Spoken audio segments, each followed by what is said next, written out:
Good afternoon, or good morning, or evening, even to those of you who have joined today. Thanks for coming along, and I know this is later than our usual time, but it might actually fit in much better. So today I will have a very special guest, April Alexander, which I'll introduce very shortly. Before we get to that, for those of you listening on YouTube or Facebook, you're very welcome and encouraged to ask a question.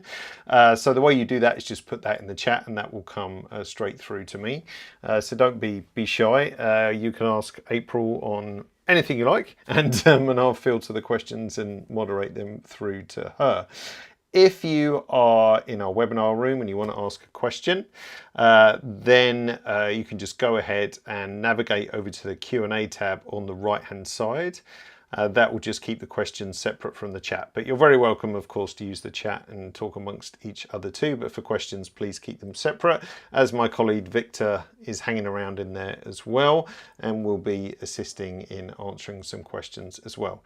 If you'd like a bit more space, then you can hide the chat. Just tap that arrow on the right hand side, and that will make Capture One a little bit bigger. So please don't be shy, do ask your questions and we do our best to answer them. There is rather a lot of you, so we might not be able to get to all of them, but we will certainly do our best. Okay, so let's go ahead and find April. So, hey April, how's it going? Hey, good, thank you. Thanks for joining us today. I know you've had a very busy day and raced towards your studio to get Yes, here in time. very, Yeah. very fast. But I'm happy to be here. Thank you for having me. Fantastic. So I'm going to just pull up your website so we can have a quick look at that, because for those of you who don't know who you are, perhaps you can explain who you are, what you do, where you're from, all that stuff. Okay, so a bit about me. My name is April Alexander. I currently am based in London, United Kingdom, and I'm a portrait and fashion photographer. I actually started out as a model, and I still am a model, and I've kind of branched into photography. So I've been doing photography professionally now for, I want to say, since 2020, 2021. Okay. Obviously, the dreaded 2020, everybody had a Yeah. lot of time on their hands. Yeah. So photography had always been like a hobby of mine. But seeing as I wasn't doing much, I decided to like really hone in on my skills, start practicing a bit more, especially the technical side. And once we got out of COVID, I started doing it professionally alongside modeling. And yeah, it's been amazing. I've been able to, shoot whilst I'm traveling. I've been able to, model on the side. So it actually works quite well hand in hand. And yeah, I'm really loving it and excited for what's to come. I guess each profession can fill in the gaps of the other one with quiet periods of one or the other.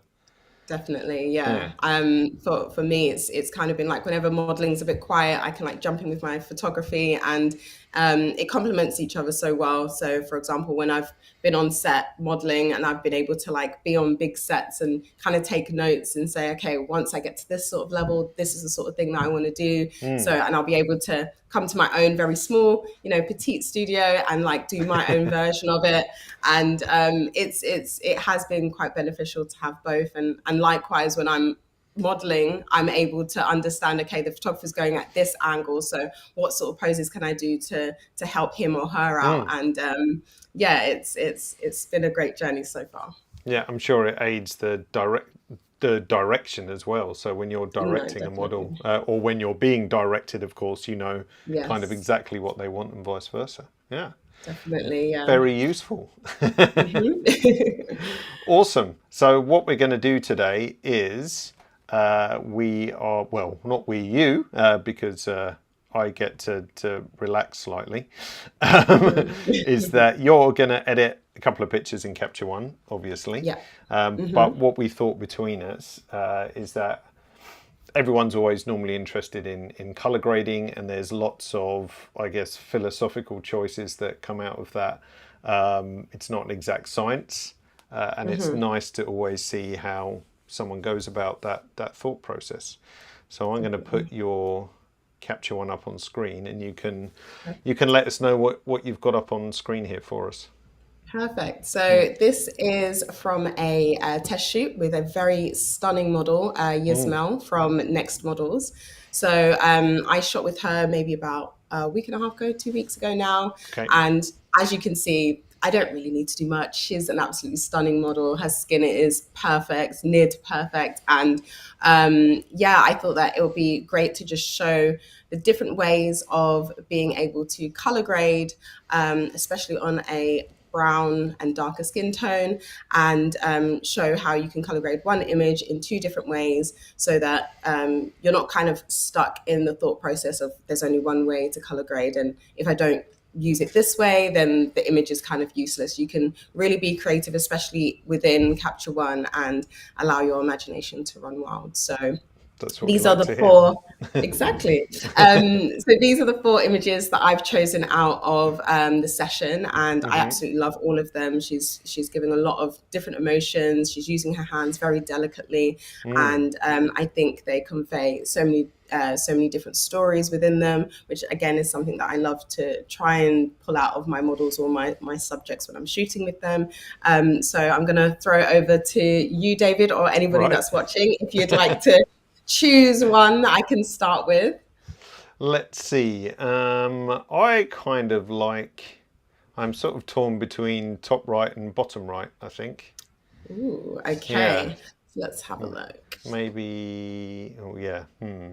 Let's see. I don't know if the I'm trying crowd to see. has. No one has been confident enough to shout out their choice Come in a on, minute. guys. Come on. I So, think let's.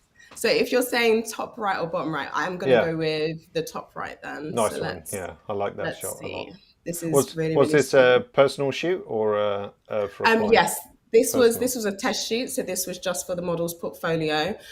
She's new, as far as I know, she's quite new to London, so Right. she's just kind of like building up her book, and I think she's got a great face for beauty campaigns and things like that. So myself and my makeup artist, who was Heather on the day, she did an amazing job at capturing the model's skin tones, and we just wanted to start off with a really fresh natural makeup base to Hmm. just really highlight her skin tone, but also the texture, because I think texture is also very, very important. Absolutely. If you kind of zoom in, again, the model's skin is really lovely. I like to shoot quite a shallow depth of field just to allow the kind of it to just kind of like fall off the face, and I find it to be quite a much more of an intimate portrait. Mm. Um, so yeah, so this is what we did, and I'm going to start with usually what I usually do is again I start with the white balance. I think it kind of looks quite nice and natural as it is, Hmm. but just to add a little bit more, I think I think We we'll had go we for had like a. a few votes for top right, by the way, and a couple of Oh bottom rights, really? but top right just edged into it. Yeah. Just okay. We picked the right one. We Okay, did. so Yeah. I think with this one for the first edit, I'm going to go with like a darker, kind of a moodier shot, especially as it Hmm. started off quite warm, and then for the second edit, I'll go with something that's a little bit more warmer. So Okay. and one thing that I wanted to say as well is that with white balance, people always like, oh, I want the white balance to make it look like exactly how it was shot. White balance, you can play around with it. You can be as creative with it as you want. If you wanted the white balance to go all the way to blue like that, you can definitely do it. If you want it to go all the way to yellow, you can do that as well. It's Hmm. all creative preference. Exactly. There's no So such thing as the correct white balance as there were. There's the yeah, mathematically correct one, but that's really the one that you actually want exactly. to you want to go if with. you're Yeah. if you're doing something like an actor's headshot, for example, then Mm. yes, of course, it's very important to get the right white balance, because you're very rarely doing a very like creative shoot with actors headshots, or for example a LinkedIn headshot or something like that. But Hmm. when it comes to fashion shoots and fashion portraits, you can be a bit more creative. So I'm going to just bring the white balance down a little bit.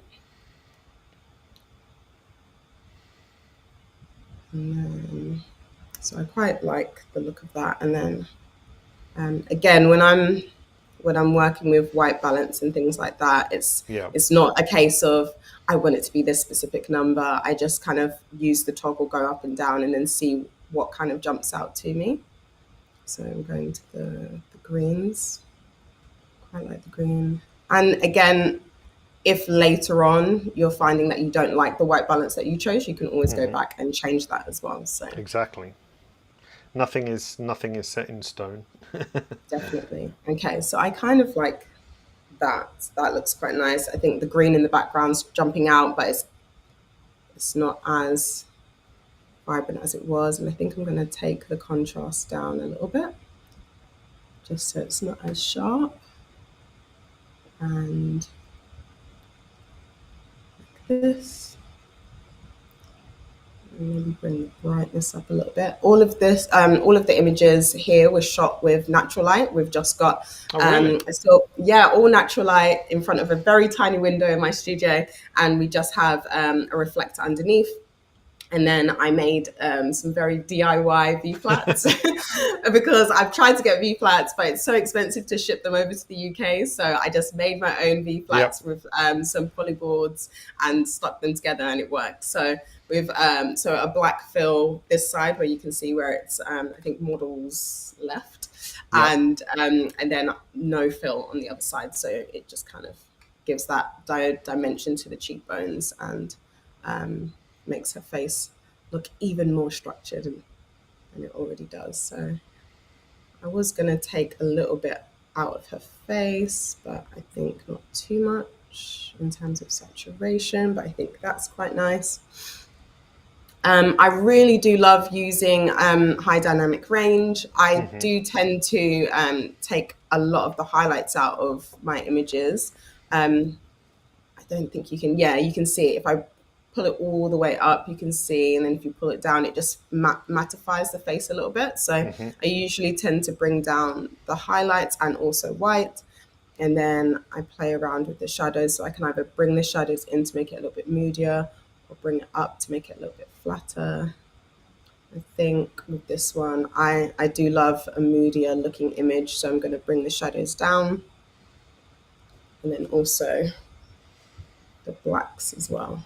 Funny, you do exactly what I do when you're evaluating. You do this, the sit back in your chair bit. I know it. I'm glad it's not just me that does that. So I was literally thinking to myself, like, oh gosh, people are going to think I'm like really silly for doing that. But it's true. I do exactly you just the same thing. End up looking at it in different angles and like doing all of this, but it does help. So I think so far, I think that looks quite nice. I didn't actually used to use levels a lot. It's only very recently I started using levels, and I have been really enjoying the impact that it makes on my images. Again, I just mainly use it to flatten the highlights, and then also either to crush the blacks or just make them a little bit lighter. Like, I think that looks quite nice. I think, especially with all of the cameras that we have these days, I use Nikon Z7 II. They're amazing, very high quality.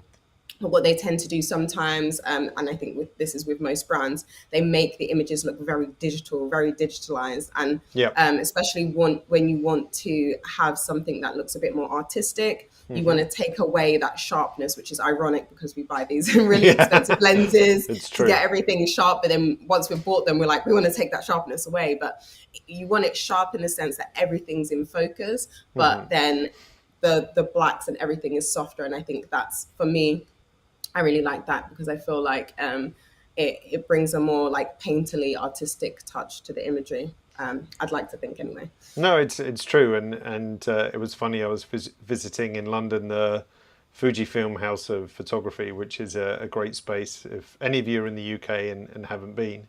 But you know, I'm old enough to have been through the film era, totally forgotten the film era, and then now, you know, Fujifilm in London is processing film rolls and printing and scanning, and like, really, you know, this is all the stuff that we left behind, of course. And I used to work in film labs and got thoroughly fed up with processing and printing and everything. But I think, as you say, it's that resurgence is due to having that analog feel, the softer look and everything. We're very used to overly processed digital files sometimes. So are you going back to shooting film now? No, actually. Hell Well, no. not a £25 a roll, no, which is totally fair because there's a lot That of is true. chemicals and process and labour involved in it. So I do Yeah. have an old film camera, but I bought it for the lens to put on a Yes. digital camera. But that actually gives a really nice kind of soft, low contrast look. I do it that way. Yeah. Yeah, I think that's what I've been doing because I've been dabbling into film a little bit. I'm definitely no film connoisseur at all. I'm still learning the ropes. But one thing that another photographer friend of mine said was just get a vintage lens. Get a vintage lens, stick it on your digital camera, and Yeah, you still get that film look, and it's definitely. cheaper. So Yes. that's what I've also been doing. But I'm actually starting to digitalize my film rolls as well. So Yeah. as opposed to getting it processed, then that's another way of basically saving a few more bucks because it Yeah, is very definitely. expensive. Photography is a very expensive hobby to have. Unfortunately. Um, yep, very much so. So now So, I'm yeah, just tell us what you're doing here. Sorry, I totally derailed the conversation by no, it's complaining about the cost of film. it's all good. So Right. I'm in the skin tone bar now, the color editor section, and I can obviously see I've taken a lot of color out of her skin, so she is looking a bit kind of like gray. So I'm wanting now to put a bit more tone in her skin. So I just use the color picker to choose a certain area of her skin, and then again I'm going through with the tone to bring a little bit more saturation and a little bit more depth to her skin tone. Again, you can literally make the skin tone however you like. As you can see here, the tones are slightly changing in the face. This is much warmer. If you wanted to go more of a green tone, which I think actually looks quite nice, you could go for a green tone in the skin. It's completely up to you. I think for this one, I might actually go a little bit more green. I think that looks quite nice. And then I'm gonna like, oh, shall I? I think I'll go a little bit in between. So So, as I said, no exact science. It's look and feel, right? exactly. I think that looks Sharon, nice. no, Sharon. Sorry, I think judging by the surname. I shoot a roll of film from time to time, like taking an old classic car for a spin on a weekend. It's a chance to use these mechanical marvels. Yeah, exactly.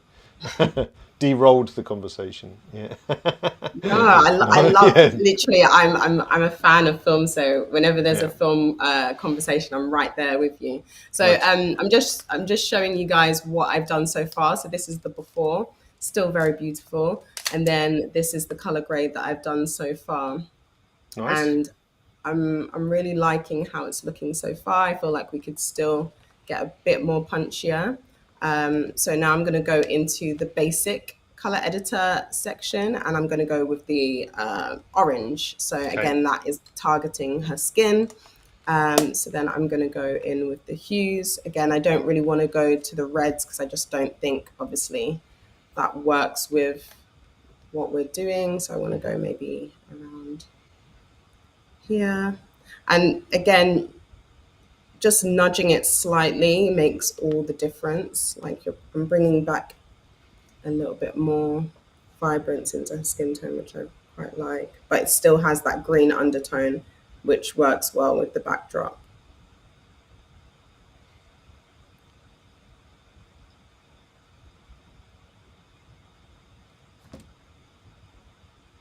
There we go. Yeah, I quite like that. And then do the before and after just to show you what we've done. So it's not changing too much from the actual raw image itself. I think it's just working quite well with the backdrop. And now I think I want to go to color balance, which is my favorite. This is where I spend a lot of time because you can really dissect certain elements of the image and really bring it to life. And this is where I feel a lot of your own personal style can come into it. Again, there's no rules. you can put, for example, blue in the highlights. You can put pink in the highlights. You can put red. Any of these colors, obviously, on this wheel, and it will make the image look completely different. I'm a lover of putting blues and even reds in the shadows. I think it just looks really, really lovely. So I'm gonna start. But again, it all depends on the image. But I'm gonna start just by going around. So if I do this and then go up like here, if I go all the way up, you can see how strong it is. And then as I come down, you can see here that it's a bit more muted. So I think what I'll do is stay probably around here, because I don't want it to look too strong. And then what I will also do, because I do like this blue at the moment, but I always like to go around the wheel just in case. As I said, I'm stuck in my ways. I love blue in the shadows, but there might be another color that I'm like, oh wow, I wouldn't have ever thought of doing it like that. So Yeah, it's a good habit to get into actually, because I do get a bit stuck in my ways in the same way. So yeah, touring the wheel is a nice way to do it.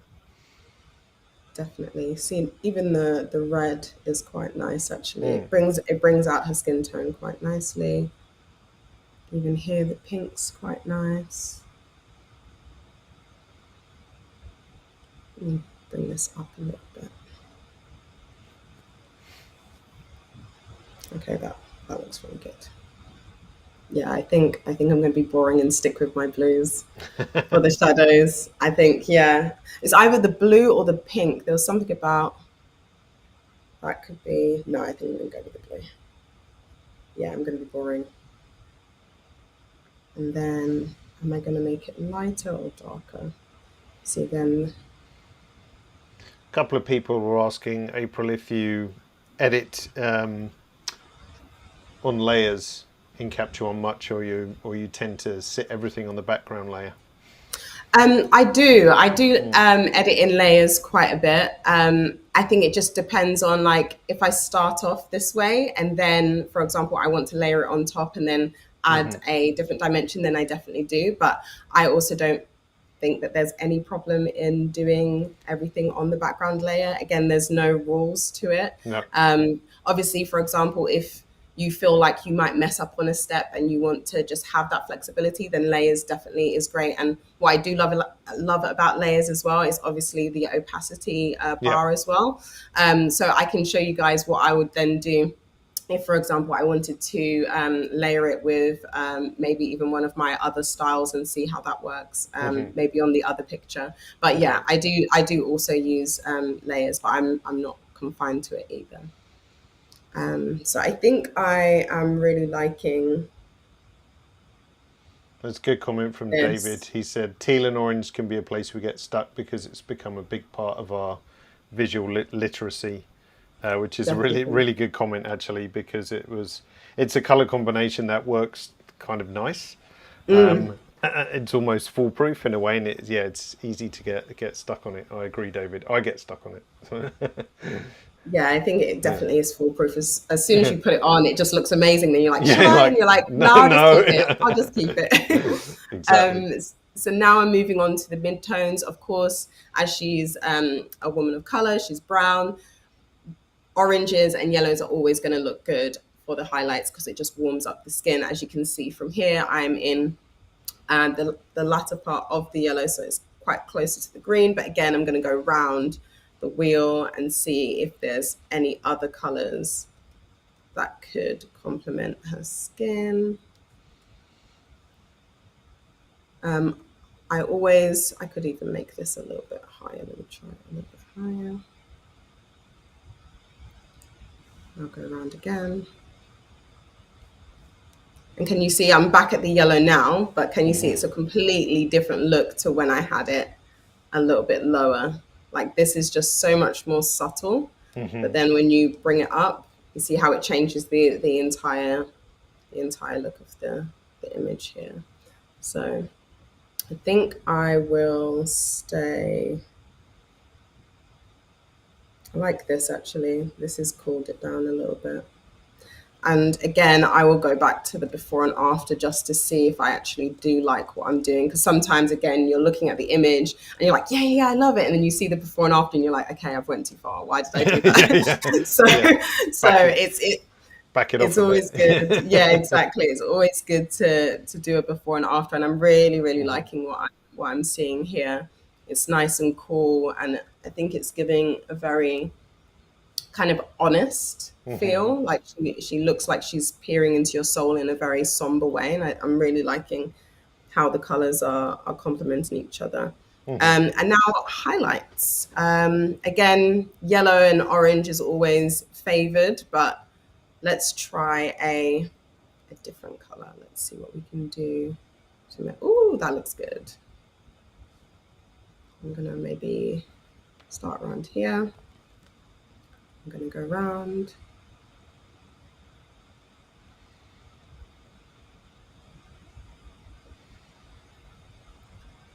Think maybe what I might do, because you don't always have to put a color in the highlights either. You could think what I might do is kind of like here. Let me just double check. Yeah, this is quite nice. Cool. I think so far. Yeah, I'm really liking that. You can also use a master. Sometimes I use master. Mhm. Sometimes I don't. That's obviously just an overall on the whole image. Um, but I think I'm liking what I've already done to the image. You can, that's quite nice as well. But I think I'm liking what I've already done. So I'm gonna keep it like this, I think, for now. And then what you can do as well, not a lot of people do this, but I like to sometimes, depending on the image, either add a bit of clarity or take it away. Again, this is depending on what sort of style that you're going for your particular image. Mhm. So just to show what clarity can do, I'm going to go all the way up just so that you can see what it does to the image. Obviously, that is far too harsh, and it's even making her skin not look as lovely as what it naturally is. Yeah. So And certainly if you you're can, starting from a really sharp point, photographically, then yeah, for skin, definitely need to be yes, careful. 100%. So just bring in a little bit more clarity. As I mentioned before, I was shooting very shallow depth of field. So it's nice to just bring a little bit more sharpness to the areas that are in focus. So maybe just leave this at like an 8. And again, here, that's what we've got here. And then what you can do, I'll zoom out a bit. You can mess around with vignetting. Again, this is something that I have been experimenting with quite Mm. a bit. I think there's been just a resurgence of a lot of photographers using vignetting in their, especially fashion photographers using it in their editing styles. I don't know who was the first person to do it, but it seems to be a little bit of a trend that a lot of photographers are kind of brightening up the areas. I think a lot of them are doing stuff like this Oh, to their portraits, okay. um, which I think is quite cool. Mhm. But I think again for this portrait, I am going to lighten up the corners a little bit just to make it look a bit fresher. Um, and again, before and after, Got a good really question like from Daniel actually. He said, let's say you make this great edit and days, months, or years later, you want to recreate it with a different model or subject. Do you have a good methodology for that? Is it as simple as saving a style? Because I know when we spoke yesterday or the day before, yeah. you've racked up quite a lot of styles, haven't you? Yeah. Yes, I have. I have a Yeah. lot of styles, and I even had to edit some of them because basically, like I think somebody said before, that I tend to work a lot on the background layers. So I was doing all of like my white balance and my exposure and everything, and I'd saved my styles. And this was before the smart adjustments came out with Capture One. I'd been doing Right. all of this, and then when smart adjustments came out and it was a bit more flexible, I was like, oh crap! Like I've saved all of my white balance and my exposure and everything as a style. So I've went back through and I've edited a lot of them. But yeah, I've got like a lot of different styles here that I've kind of collated over the years and created, which I absolutely love. And what I would do then is just basically, if I, for example, was finished here, I would go here, save custom style, save it, and then give it a name, and then I would kind of snap it on another editorial or session. But obviously, then I would just tailor make it to the skin tone of that person, Yeah. just to make sure that it fits correctly. But Yeah. I think I am. Am I happy, or do I want to go into another layer? I think I'm going to do another layer to this. I'm going to do another adjustment layer because I feel like I'm liking it, but there's just something missing. So, so I've just created another adjustment layer. It's a filled adjustment layer, and I think I'm going to go back into some colors now. So this is just going to go on top of, and then obviously we have the opacity slider, so I can make it as strong or as weak as I would like it. So Good. I think I'm going to go into the greens now, because obviously on the background layer I did not mess with the actual green of the backdrop at all. It still might affect the highlights, because as you know, I did some highlights in her face as well, but I'm just going to mess around here and see if I can adjust the green somewhere. Let's see if this is working. Or maybe it's not. Maybe it is an empty one. I'm going to delete that and then do it again. I do that all the time. All the time. Why is I'm like, nothing happening? nothing's moving. Okay, is it moving now? Let's have a look. Oh, do you know what it is? I think it's picking up as blue. So let me try and see if I can go into the blues instead. Oops. Don't reset all your work. No. Starting all over again. Okay, there we go. So this is actually picking up as more so blues. So should we make it a little bit more green? Yeah, Jonas says the inverse is very young and modern at the moment. Not sure I like it yet, said the old man. Yeah. I agree, Jonas. I'd struggle with it a bit. It almost makes me think of an old Victorian kind of headshot. Not headshot, but portrait, where it's always a little bit kind of brighter around the edges. I can't seem to get away from that look. Yeah. Let's see. I'll do before and after. Yeah, I'm quite liking this. Maybe let's see if there's any more blues. I'm not sure if that's affecting anything. No. And then I think I'm going to go into the yellows now. Again, this is going to hopefully edit her skin a little bit more. Is that doing anything? No. So I think it's just going back to the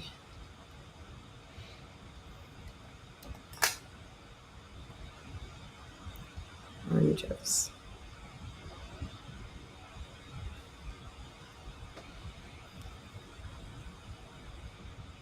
Daniel says, thank you, I need to start doing that more. Yeah, I think if you've found a good look, it makes sense to save that style. Often, style doesn't look the same photo to photo, but as April and I were discussing, if you save into a style the creative elements, not the environmental elements, so leave out exposure, leave out white balance, unless white balance was a creative decision, of course, but then sometimes white balance can behave differently depending on the temperature of light that the picture was shot in. So if you can separate environmental things out from the creative side of it, then you should find your styles are quite versatile, but you will need to tweak a little bit, probably picture to picture. So I'm really liking how her skin has just become a bit more vibrant. I've just added a bit more reds into the image, which I think that it was lacking. And I think she just looks a little bit more alive, even though that there's a lot of blues and greens. It's still made her skin pop a little bit more, and you can see that beautiful melanin shining through. I So like it. I'm really liking that. And what it's also done is taking a bit of pink out of her lips as well. So her lips just look a little bit more natural, and her skin's just kind of fading into one, which looks really beautiful to me. And then maybe, should I do anything? I think I think I'm quite happy with this. I think I'm going to leave this edit as such. So I'll do a before and after. So this is Nice. where we started off. Still very beautiful. Yeah, I would have been happy just having this. Export To done. be fair, exactly, she's stunning. So I don't really need to do much. And then this is what we've managed to do. I think this makes it a little bit more of an editorial portrait, an editorial beauty image, as opposed to like a commercial beauty. I Yeah. think once you play around with the colors, but I'm really happy with this. Yeah. So. Commercial beauty, I guess, is more about accuracy and contrast and sharpness and detail and so on. Yeah. Definitely. Yeah. And the right skin tones as well. So you have Yes. to make sure that you are as close as possible to the natural skin tone. I think I'm not too far off of what she actually was in the raw image, but I think I've just added a bit more red into her undertones, and I think it's really made it pop quite nicely. Nice. So now what we are going to do, we are going to right click and then go to new variant.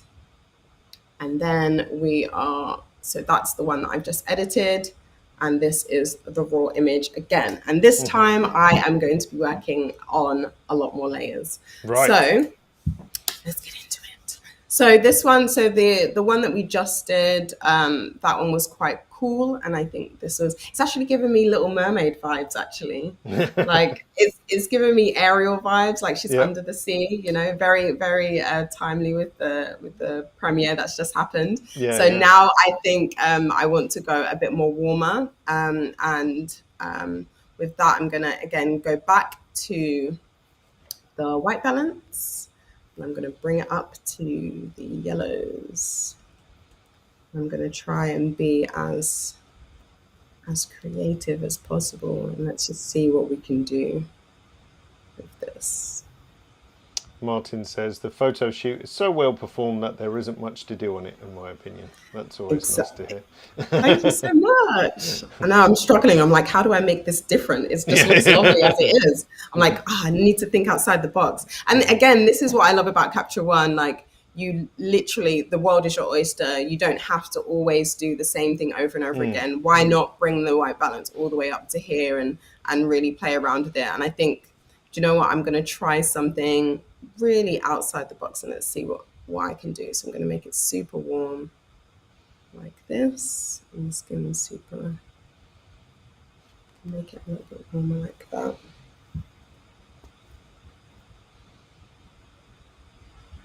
I'm trying to stay away from the blues. I'm like always going, but no, I'm gonna stick here. David was asking what the exposure was, but I can just see it at the bottom, 100th of a second by the looks of it at 2.8. Yeah. Yeah.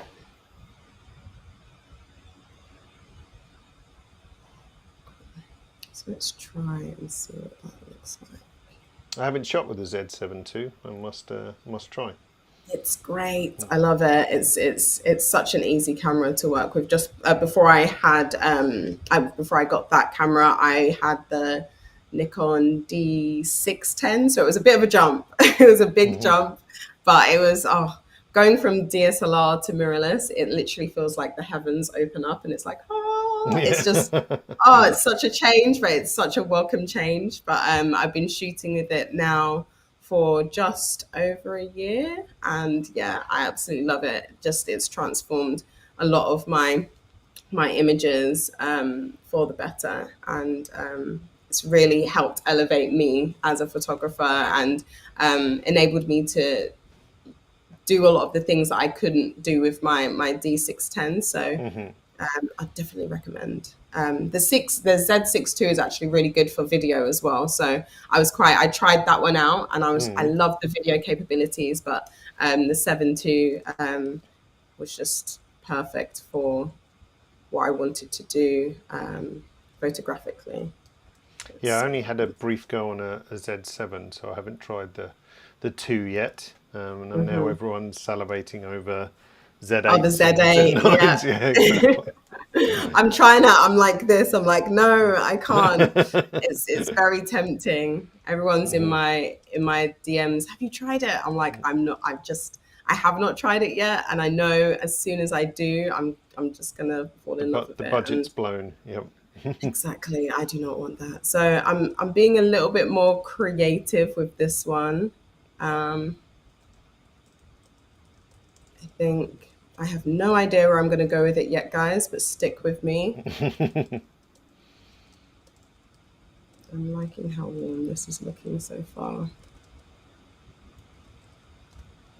This is quite nice. I think I'll bring up, should I make the shadows darker?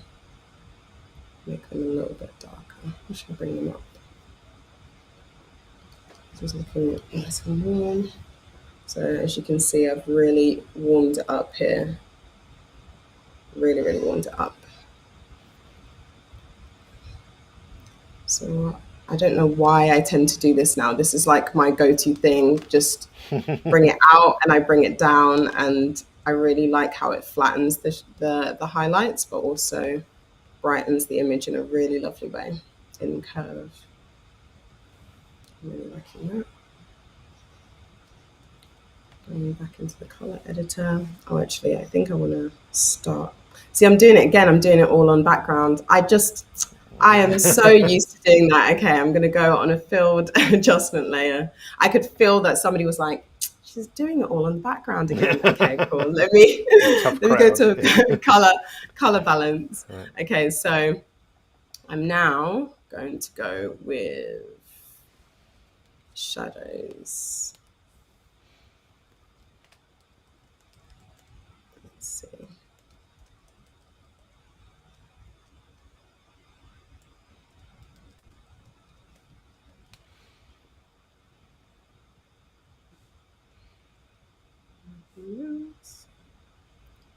Midtones.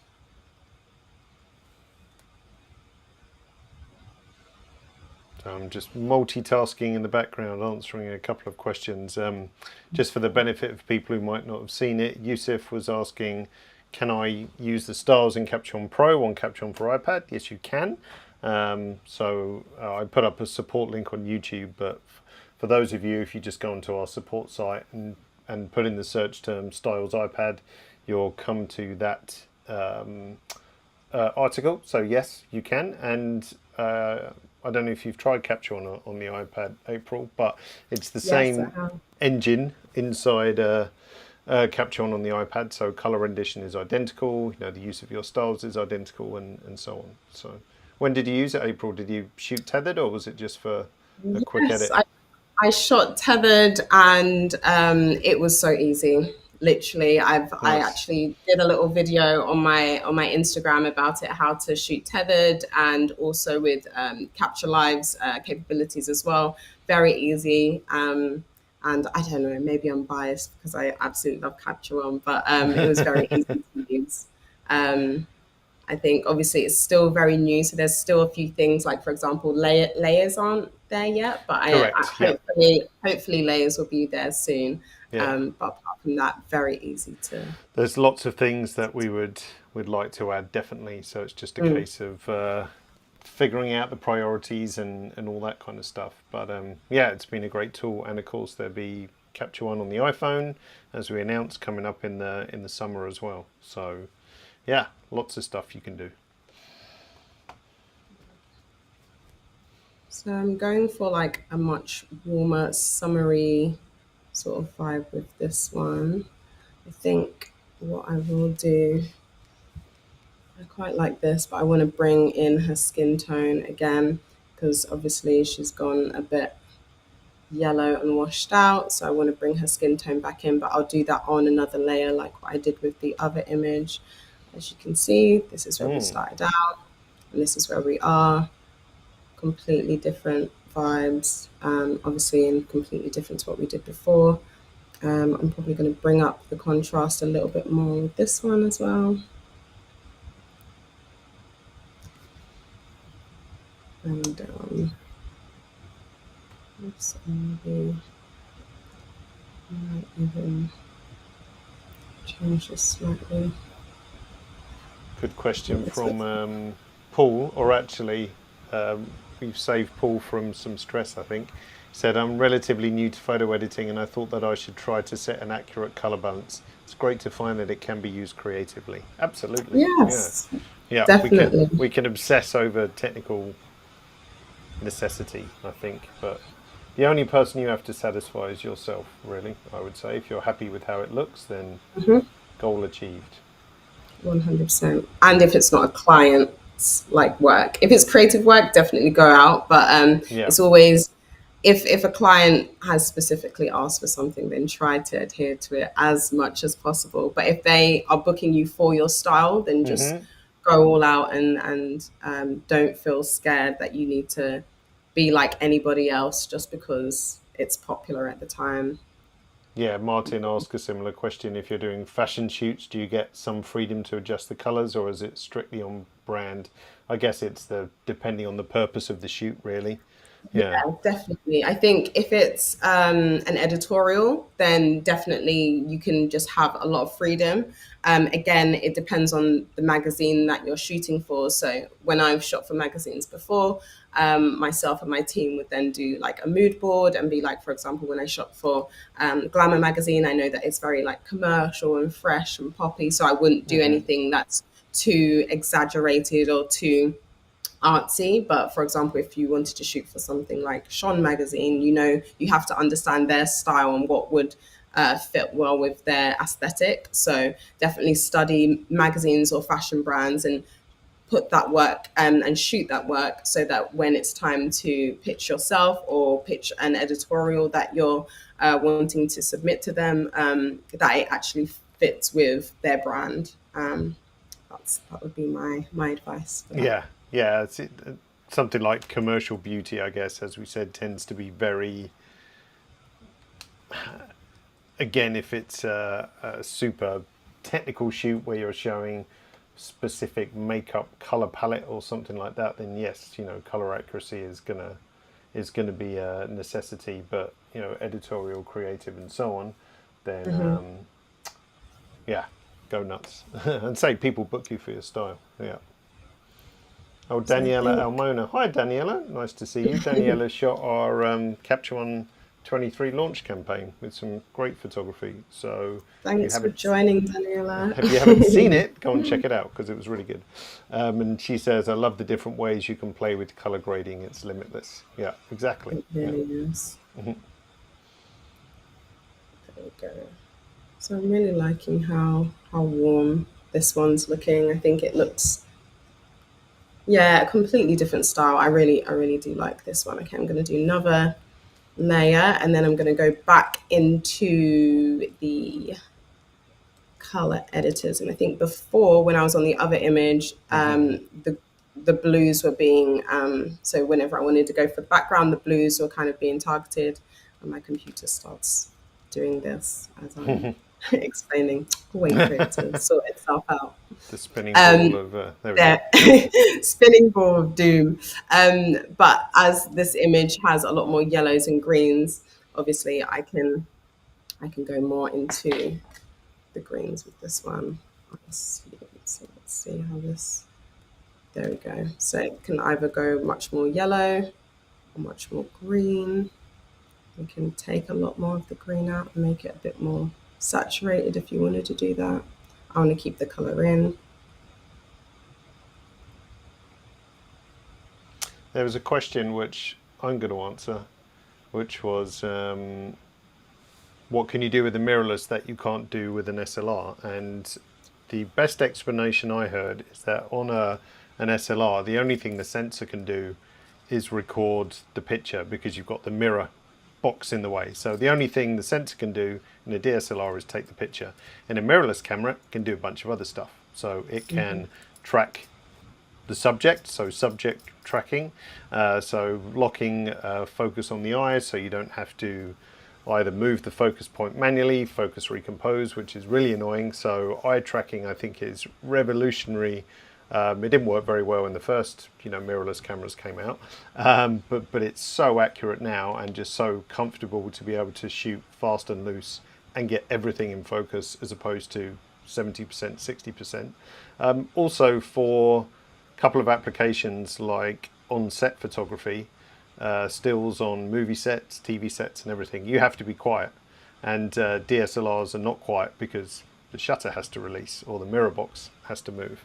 And you used to have to put DSLRs in blimps, like underwater housings almost, to dull the sound. But now with mirrorless, if you can shoot with electronic shutter and still see what's going on in the viewfinder, then that's a big benefit. And the benefit which I find is electronic viewfinders are much easier to look at outside when it's bright. So if you're in sunlight and you want to review pictures, you can review inside the EVF.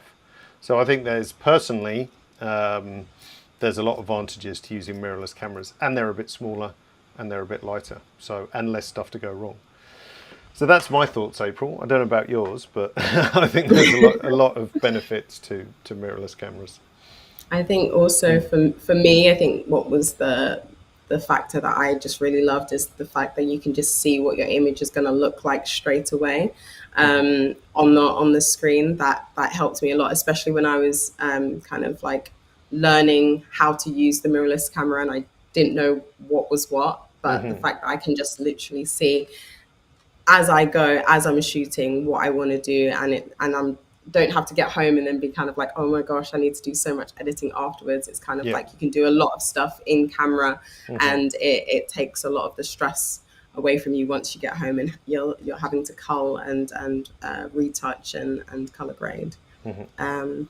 So I'm getting close now to the end of this. I think I just want to go back into the skin and just make her skin a little bit more vibrant. So I'm going to go back into the reds on the color editor and see how that changes. I might do this on another layer because I have done quite a bit on this one. Now we're doing layers. Yeah. Exactly.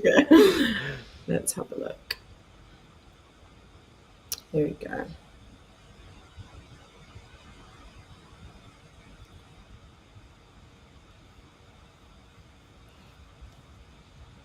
Saturation up slightly.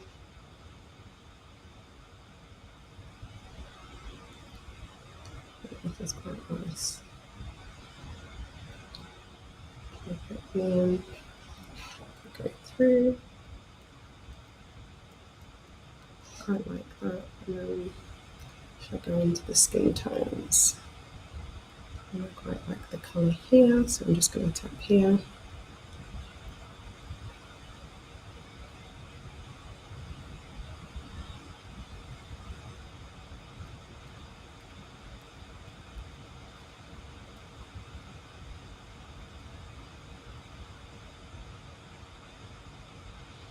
Another vote for mirrorless was, I think, a big advantage is having the histogram live showing what's happening with the exposure in real life. Yeah, exactly. And also constant depth of field preview as well. So what you're seeing in the viewfinder is, as you said, April, pretty close to what you're going to get when you hit the button. So there's less guesswork, I think. I think I'm liking this. Let's have a look. I think I want to do maybe I'm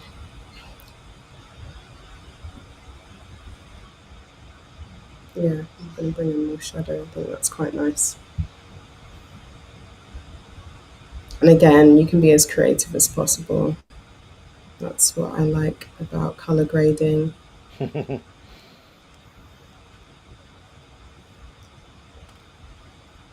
Yeah, that's nice. And then I'm going to go into vignetting and just brighten up the corners again. Very modern. Yes. Going for a modern look, I'm sorry for anybody that doesn't like it. And then for this one, I'm going to pick some grain. So I'm going to go with Silver Rich, I think. Let's have a look how this. And again, also depends on if you want to add grain at this stage. And what the skin is like, because I also find that if I add grain now and I keep it, if the subject skin isn't the best texture, when I'm then editing the skin in Photoshop, because I'll bring it into Photoshop, then it could mess up the grain. So, excuse me. So, what I do sometimes is put the grain on now just to see how it's going to look when it's finished. And then I take it off, put it into Photoshop, do the skin work, and then bring it back into Capture One to then add the grain on top. And you can also do different layers of grain as well with that. So, I think I'm going to. And there's nothing to stop you if you want to use grain in Capture One, because the grain tool works super nice. But let's say in Photoshop you need to do some retouching or whatever, and you obviously don't necessarily want to get involved in a bunch of retouching with grain added. There's nothing to stop you bringing the TIFF into Capture One and using the grain tool then. So the grain tool works pretty nice on TIFF files as well. So.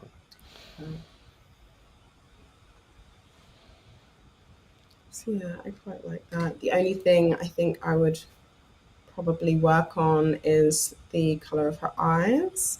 So what I could do actually is add an empty layer and then use masks. You can obviously bring this into Photoshop if you have Photoshop, but if you want to do everything in Capture One, then you can also do a bit of skin editing and fixing of areas like this. So I'm just going to, on my keyboard, click M for masks, and then hopefully It's it's going funny, to come a up. question came up, said, who was asking, sorry, Ninette Prospero was asking, could I change the colour of her eyes somehow? So, Ah, yeah, so well timely. timed.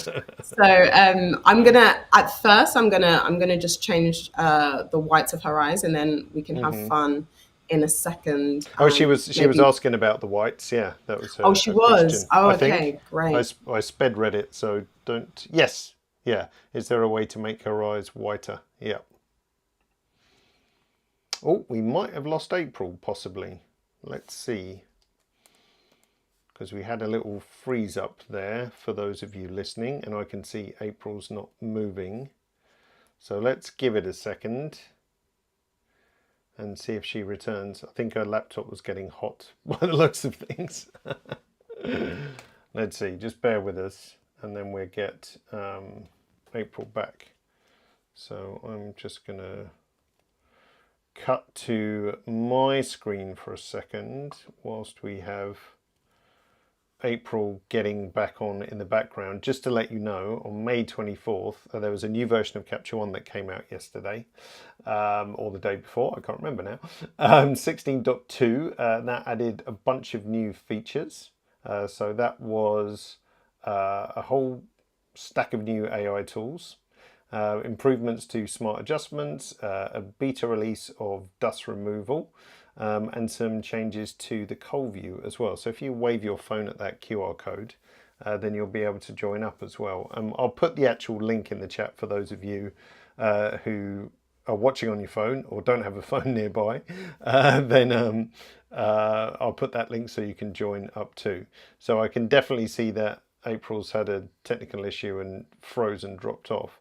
So I'm going to leave this on screen and then just answer a couple of computers. Yeah, Yona says her computer kind of slowed down. So yeah, I think as usual, of course, when you go live. And so now you know it's live, so you know we're not pre-recording this and cheating, that these things happen. Yeah. That's actually a good point about mirrorless. David was saying sensor-based vibration reduction is a big mirrorless advantage as well. Yep, very good point. Yeah. Yona says, I never really thought about that. I think adding grain on TIFF files, since I never bring files back in, but that could be a valid reason to do so. Yeah, so if you need to retouch in Photoshop, but you like the grain tool in Capture One, then yeah, just bring the TIFF in and throw it in. So I'm just checking your other questions, hoping April can call us back up in a second. Let's see. Just scrolling up the big list. Yeah, Nikon Z silent mode is incredible, especially when you snap a series of images. Yes, we can be much sneakier, definitely. Rowie was asking, when I export the software, only export a few photos and not everything until it's finishing generating previews. It shouldn't make any difference. Lack of preview generation will not affect the export. So the only thing I think it could be is if something like edit all selected isn't on. That would be my guess. Oh, April just sent me a message. Just say try calling back. Yeah, I think April was merrily chatting to herself in the background then. So I'll give it a minute because I'd really want to see the final pictures. Yeah. Guillaume is, oh, here she is. She's coming. Hi, April. Let me add you. Was that me? No, that was I don't know actually. It was you or me. So Okay, so so sorry. were you I was just still talking away, and then happily I was like, talking to yourself? Like, hang on a minute. So I've been ad-libbing and answering questions in the hope that you call back, and you did. Okay, So can you share fabulous. your screen again, and then because I think you were Yes. fairly close to the end there. Yes, I I know was. we would have been gutted if we hadn't actually have seen the picture. Okay, Right, let's see April's screen. Let's bring April's screen. There we go. Nice. Wonderful. So I was just kind of sorting out her eyes basically because they were a little bit on the yellow side. So obviously I don't want the eyes to pop out too much. I still want it to look as natural, exactly as natural as possible. So I've gone into the yellows and I've sorted out a bit of the white balance. So you can see here that it is a little less. A little less yellow than it was before. So I've taken down the exactly, taken the saturation down and went a little bit towards the blues with the white balance as well. But I'm quite liking this. Even bring it up slightly so it's not so white. I think it's quite nice. And then what I will do is do another layer. I'll do an empty one. Zoom in and I will work on one eye at a time because this eye is much brighter than this eye. So what I want to do is then click M again for mask, and then I'm just going to enhance this eye, the color in this eye. Click M to get rid of the mask, and then zoom out again. And then I am going to bring a little bit of brightness, and you can see this eye is just popping up a little bit more. Nice. And then I can take the opacity down as well if I don't want it to, again, look too over edited. So I'll bring the opacity down slightly. So this just brings a little bit more life into the front eye. You can then go also into the color editor if you want and then shift the eye colors. But I think because there is a lot of color going on in this image, it will just look a little bit odd. Yeah. Yes, exactly. But again, if you want to do that, and that's your creative license to do that. But again, I still want this image to look fairly classic. We've got to see the comparison to the other one as well. Yes, exactly. So I'm nearly done. So I think, so if we start here, so again, this is the raw image. Again, beautiful. I would be happy with this. And then this is the edited image. And then if you see the side by side of the two, oops, I think I need to unclick.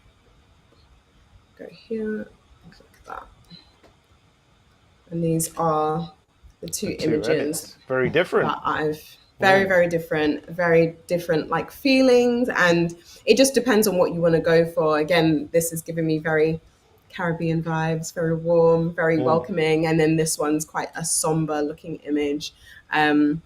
Again, you can use masks to enhance different parts of the face and the makeup as well. As you can see in the blue image, you can see a bit more of her blush and things like that, whereas it's kind of a bit more muted out in the more yellower, warmer image. You can then use masks to bring back into her face a bit more of the blush, and also bring a bit more pink into the lips if you want to do that. But yeah, more layers and all of that good stuff again.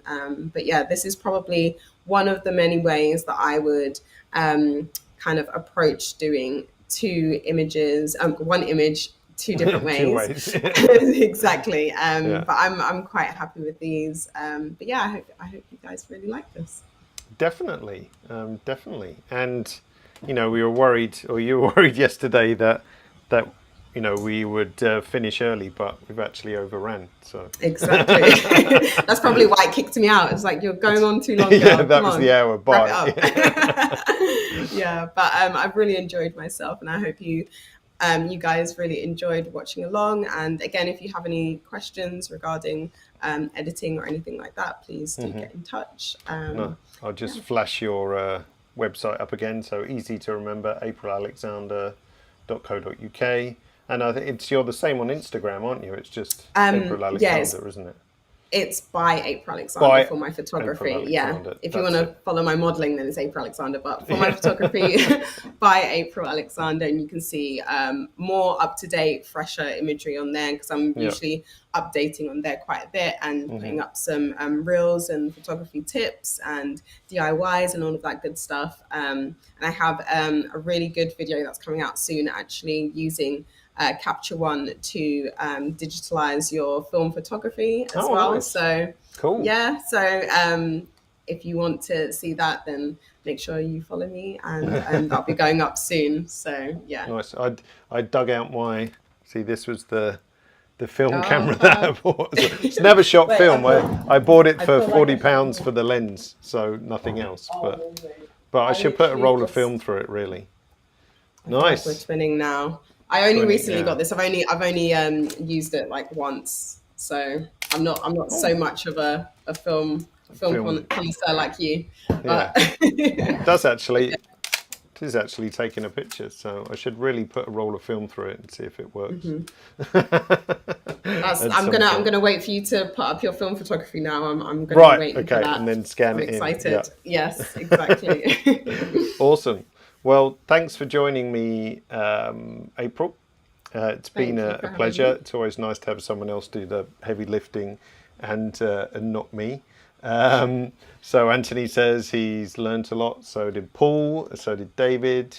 So yeah, sorry if we didn't get to every single question. James says thanks for the great webinar and the wonderful info.